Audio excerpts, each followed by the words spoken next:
I woke up that morning with a feeling I hadn't had in years. Hope. Not exactly excitement, but something close to it. I'm not usually one for birthdays. I've spent way too many of them buried in work emails, pretending to enjoy half-burnt cakes. Or worse, having nobody even acknowledge the day. But this time felt different. Clara had been talking about it for weeks. Clara, my wife, the same woman who once forgot our anniversary, had been oddly affectionate lately. She'd bought me a new blazer just the other weekend and said, "It's for your big day." I asked her what she meant, and she just smiled that little secretive smile of hers. "Wait and see," she'd said. But I didn't really think much of it. I mean, how often did I get a surprise from her, right? Then my parents started acting strange too. My mom, Lucia, called me twice that week, and she doesn't call unless there's something important. "Don't make any plans for Friday night," she warned me in that dramatic tone of hers. "We've got something very special planned." What does that even mean? Something special? That was the first hint that something was off. My dad, Roberto, who's always the king of sarcasm, even sounded serious when he called the day before. "Don't eat lunch tomorrow," he said. "Trust me on this." Okay, now that's a red flag. So, I cleared my schedule, blocked out the afternoon, turned down a dinner invitation from Leo, one of my oldest friends. "It's my 45th, I told him. "I think my family might actually be doing something for me for once." He teased me, as he always does. "Yeah, miracles do happen, huh?" By 4 p.m., Clara texted me, "Dress nice. You'll love it." I smiled at my phone like some teenager on his first date. She was clearly building some kind of hype, but I didn't mind. I chose a rooftop bar I loved, the Skyline Lounge. Cozy, stylish, with city views that make you feel like you're looking down on all your problems. I arrived early just to take it all in. The hostess greeted me with my name on the reservation list, guided me to a private booth with a corner view, and had bottle service ready. Someone had really gone all out. The table was beautifully set with candles, chilled champagne, and name cards. It looked perfect, actually. Like a celebration, but it didn't quite feel like it was for me. I figured the guests must be running late. I texted Clara, "It looks amazing here." No response. I didn't think much of it. People get caught in traffic, right? I opened the menu, ordered a drink, and tried to relax. But after 30 minutes, I started to get a weird feeling. I kept checking my phone, no texts, no calls. I figured maybe she'd just forgotten to respond. Another 30 minutes went by, and I was starting to feel off. Not because of the temperature in the room, it was warm, cozy, but because of the chill creeping into my chest, the kind that comes when your mind starts putting things together that you didn't want to face. I tried calling Clara, straight to voicemail. I called my mom. No answer. Dad? Same. That's when my phone buzzed. A message from Clara. It was a video. I tapped it, hoping it was just a funny intro. Maybe they were running late or had something cute planned like balloons or a funny speech. But no. The video opened with sunlight reflecting off the waters of Venice, gondolas drifting slowly by. Then Clara appeared in the frame, looking radiant, a glass of wine in hand. My mom was behind her, raising a glass, my dad beside her, grinning like an idiot. Clara smiled directly into the camera. "Julian's probably wondering where we are," she said. Surprise. I sat there frozen, my mind reeling as everyone burst into laughter. "He won't care," Clara added, tossing her hair dramatically like she was in a commercial. The camera panned to a group toast, glasses clinking, their faces full of joy. Then, the video ended. I stared at the screen in disbelief, the sound of the bar around me suddenly drowning out. My heart sank, and I felt that chill again, the kind of chill that settles deep in your chest when you realize something terrible is happening and you can't stop it. I wasn't forgotten. No, this was planned. I wasn't part of the surprise. I was part of the joke. I glanced around at the table again. The staff was watching me. I could feel the pity in their eyes, but I couldn't care. I wasn't about to make a scene. I wasn't going to give them that satisfaction. Instead, I sat still, forcing a deep breath, reminding myself to keep it together. Not here, not now, but I couldn't stop the sting. The waiter came back, his expression soft. "Shall I open the champagne, sir?" he asked, almost cautiously. I nodded. "Yeah, go ahead." If they wanted to leave me alone on my birthday, fine, but I wouldn't let them see me fall apart. I wouldn't break in public. I'd drink my champagne, I'd sit here, and I'd remember this moment. Because if this was their idea of a surprise, they hadn't seen mine yet. For the next few minutes, I just sat there, numb, the bubbles in my drink tickling my throat, but offering no comfort. What was going through my head? I could have left, gone home, but for some reason, I didn't. I sat there, alone, trying not to think about the emptiness in my chest, trying not to think about the video I had just watched. the people I had trusted, the people who had planned this, and the betrayal it represented. I didn't even notice the time passing until my phone buzzed again. Another message from Clara. We're almost done. We'll be there soon. I sat there, still as stone, trying to calm my racing heart. The champagne in front of me was barely touched, its bubbles mocking me as they danced in the glass.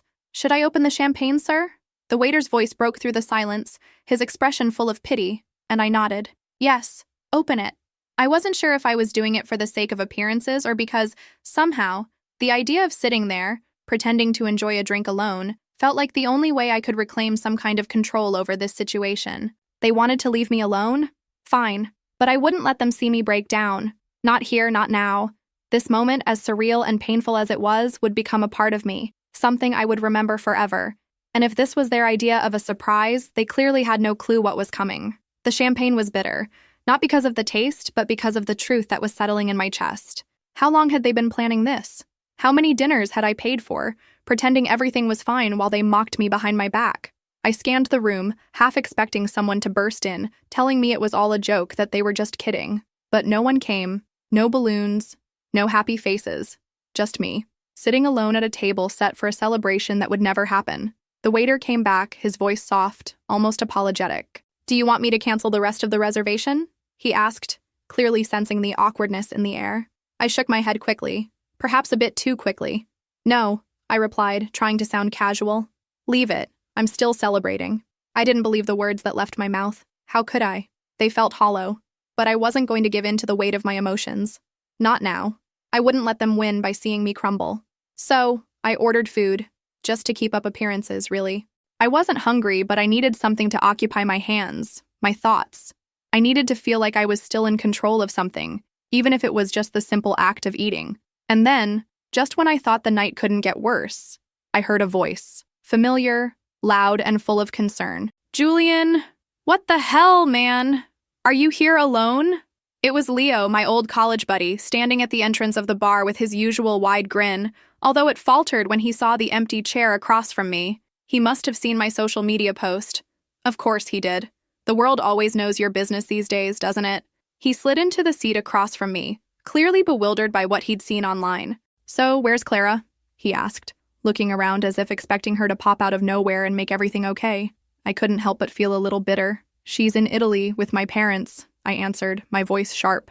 Leo's eyebrows shot up. What? I handed him my phone without saying another word.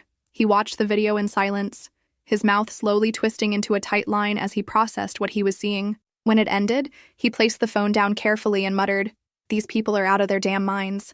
I just nodded. What else was there to say? The truth was in front of me, laid out in that video, and I couldn't deny it any longer. Leo stood up suddenly. "You're not spending this birthday alone," he said with a determined tone. "Not on my watch." I wanted to argue, to tell him I didn't need a pity party, that I could handle this on my own, but honestly, I didn't want to be alone. Not tonight. I just nodded. And with that, the night took a strange turn. 40 minutes later, Leo returned with 3 more people, 2 women and a guy. The whole vibe of the evening began to shift. Slowly but surely, the bitterness in my chest started to fade, replaced by laughter, by conversation, by people who were just there. They didn't ask questions. They didn't look at me with pity. They didn't care about the awkwardness I was feeling. They were just there to have a good time, to enjoy the night. And for the first time in hours, I laughed. I felt the tightness in my chest loosen, bit by bit. It wasn't an immediate relief, but there was a shift. The tension, the weight of everything that had happened earlier, was starting to lift, and with every passing minute, I felt a little lighter. The bar was getting livelier as more people joined. Someone ordered a cake. Someone else handed me a cigar. Strangely, I actually wanted it. The night had taken on a completely different energy. I found myself starting to enjoy the chaos, the lightness of the moment. But still, there was that nagging feeling in the back of my mind, the pain, the betrayal. It didn't go away completely. It just didn't have the same hold on me as it did before. I looked down at my glass, a small smile creeping up my face. Not because the pain was gone, far from it, but because I had survived it. This moment wasn't about forgetting what happened. It was about realizing that I was still standing, still here. And as the night went on, as more people joined in, laughing, dancing, telling stories, I felt something new growing inside me, something I hadn't felt in a long time. Control. Not over the situation, but over myself, over my own emotions. The pain was still there, but it wasn't as suffocating. It had become something I could stand in without choking, something I could learn to live with. And I was starting to believe that maybe, just maybe, I was going to be okay. I didn't know exactly what was happening inside me. The anger didn't come in the form I expected. There were no screams, no destruction. Instead, something deeper was taking root. I looked around at the people in my life, my family, my wife, and I saw just how deeply I had been manipulated. Worse yet, I realized that I had allowed it to happen. This wasn't some immediate, shocking betrayal. No, it was a slow burn, a process that had been unfolding for months, maybe years. And I had ignored all the signs, convinced myself that everything was fine, that I was in control. In the days that followed, the silence wrapped around me even tighter. I couldn't shake it. It wasn't just the quiet between me and Clara, but the quiet within myself, the one that kept me from reacting, from exploding. But inside, the wheels were turning. I started digging, pulling at the threads, unraveling everything I thought I knew about my life. I went through my emails, scrolled through months of transactions, and saw everything laid out in front of me, plain as day. The flight bookings, the hotel reservations, the luxury dinners. They were all there, all paid for with my money, my hard-earned money that had gone to fund their lies, their secret getaway. Every single penny had been spent without my knowledge, without my consent. And what hurt more than the financial betrayal was the emotional toll. I had financed my own betrayal. The whole time, I thought I was helping, supporting, being the good husband, the good son. But in reality, I had been nothing more than a tool, a wallet, an afterthought. I felt consumed by the weight of it all. I didn't want to believe it, but I couldn't ignore the evidence anymore. I spent the entire next day in what I can only describe as an investigation. I went through each account, each credit card statement, each bank transfer, piece by piece. The more I uncovered, the more it all fell into place. Clara's sweet promises about a surprise birthday celebration were nothing more than a well-executed lie. The surprise wasn't for me. It was for them. A chance for Clara, my parents, and everyone else involved to have a laugh at my expense. To treat me like I was some fool they could use and discard at will. And the worst part? The video. That damn video? It was the final confirmation of everything I had been suspecting. It wasn't just the vacation. It wasn't just the planning behind my back. It was the way they laughed at me, the way they used me, the smiles on their faces as they toasted and celebrated my absence. It wasn't just Clara and my parents. It was all of them, including my cousin, my brother-in-law, everyone who had been complicit in this grand scheme. That video had been the moment I realized something truly ugly. I had never been more than a source of resources for them, a paycheck, a tool to make their lives easier, more comfortable. And I had let it happen. I had allowed it. I had been so blind to it, so caught up in trying to be the good, supportive husband and son, that I hadn't seen how little they actually valued me as a person. To them, I was just a backdrop, a passive figure in their lives that they could manipulate without consequence. By the time night fell and I sat alone in the dim light of my living room, everything had been documented. The accounts were frozen, the cards canceled, the bank statements carefully archived. I had spent hours combing through every detail, every little transaction, each one a slap to the face. And still, I wasn't angry. At least not in the way I thought I would be. It wasn't the rage I expected. It was something quieter, a clarity. I made a decision that night. I wouldn't do anything drastic, not yet, but something had to change. It wasn't just about the affair. It wasn't even about the money. It was about how they had treated me, how they had dismissed me, erased me from my own life as though I didn't matter, as though I was invisible. The betrayal wasn't just in the act of the surprise vacation. It was in the years of silence, of subtle manipulation, of making me feel like I was nothing but a convenience to them. I couldn't continue like this. I couldn't keep pretending everything was fine when it was clear I was being treated like a prop in their lives. I wasn't going to let them get away with this. Not anymore. But I wasn't going to do it in a loud, dramatic way either. No, I would handle this differently, quietly, surgically. What really bothered me as the days passed was the way they all assumed they had the upper hand. They thought I would just take it, that I would let it slide. They never thought I'd wake up, but I had. And now, the quiet that had once felt like submission was now my weapon. It wasn't just about taking back control. It was about not needing to explain myself anymore. So I did what I had to do. I began cutting ties, slowly but deliberately. I didn't need to yell or confront them. I didn't need to make a scene. I just started making sure they couldn't use me anymore. I closed accounts. I froze assets. I started preparing for the future, the real future. the one where I wasn't part of their game anymore. And that, in itself, felt like a victory.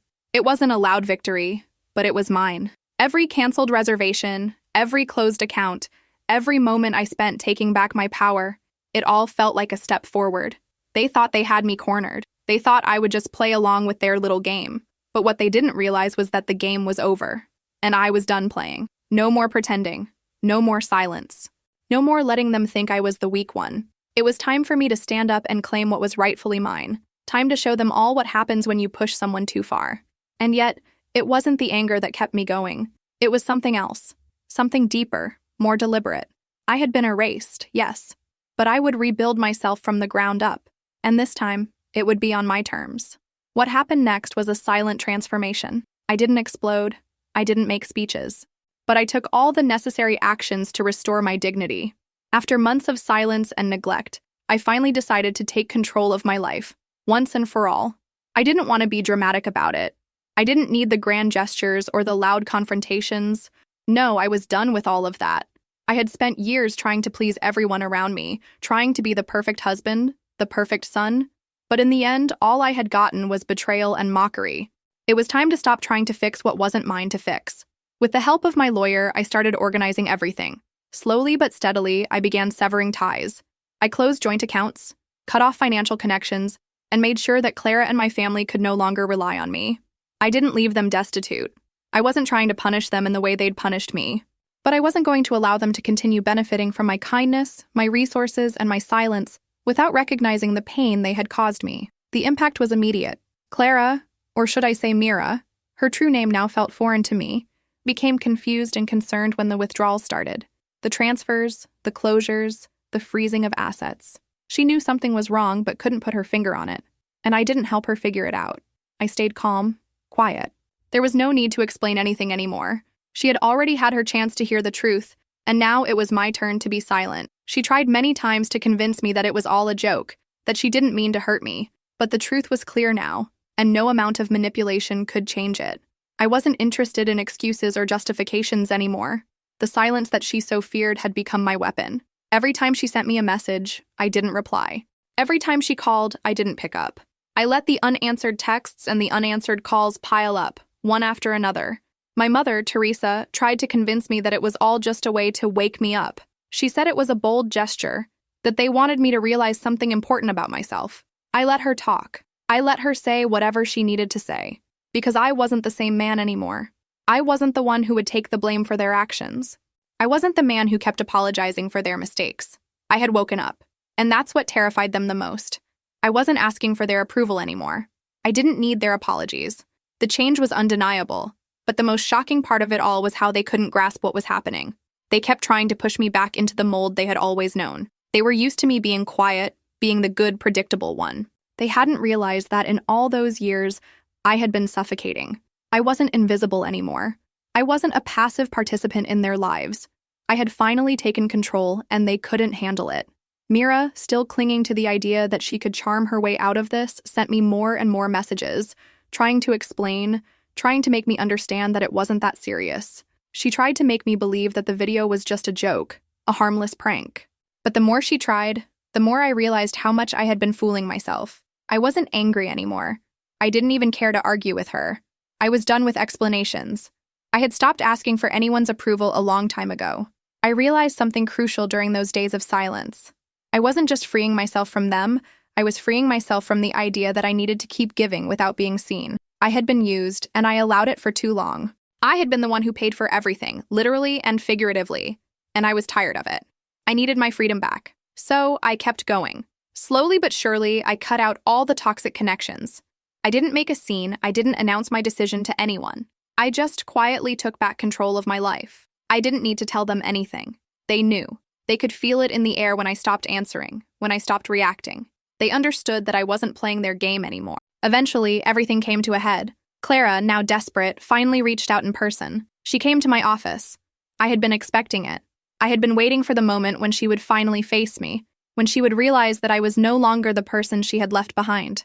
I wasn't the same man who would tolerate betrayal and laugh it off. I wasn't the same man who would let her back in with empty promises. When she walked into the room, she didn't look like the woman I had known. The confident, glamorous woman was gone. In her place was someone more vulnerable, more desperate.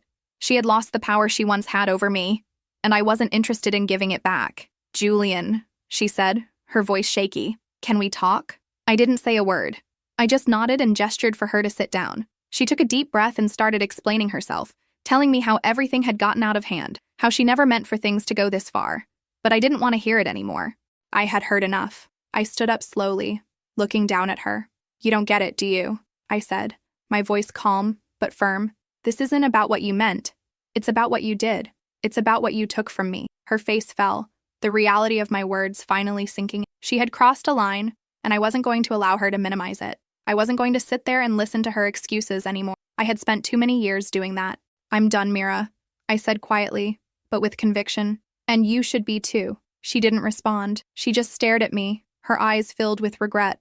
But I didn't care about that anymore. The moment had passed, and with that, I walked away from the past. I didn't need to keep explaining myself to people who had never really listened in the first